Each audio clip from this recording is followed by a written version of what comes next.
Just ఒక message పెడితే ఆయన ఇమీడియట్గా వచ్చి అంటారు, లేదా ఫోన్ చేసి టైం చెప్తారు, వెళ్తాను, ఆయనతో డిస్కస్ చేస్తాను. ఎందుకంటే ఆయన థాట్స్, ఆయన ఇన్పుట్స్ చాలా బాగుంటాయి. అవును, ఏదైనా చెప్పినప్పుడు దీనికి ఆల్టర్నేటివ్ ఇలా కూడా ఉంటుంది చూడు అని చెప్తారు.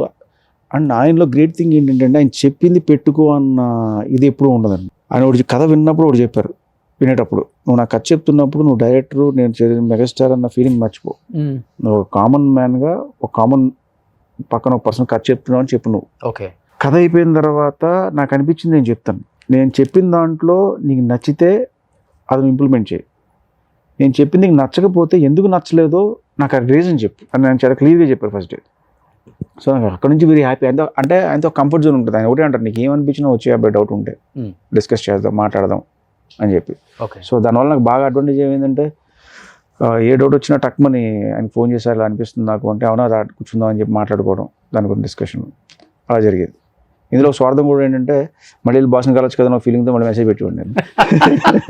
అదే నేను విన్నాను, ఇప్పటి వరకు ఆయనతో చేసిన 150+ డైరెక్టర్స్ చాలా మంది ఉన్నారు కాబట్టి వాళ్ళకన్నా ఎక్కువ టైమ్స్ కలిసింది వశిష్ఠ్ అనే.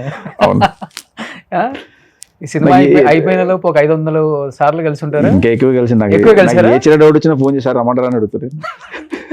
ఆయన లేదు ఒకసారి వస్తాను సార్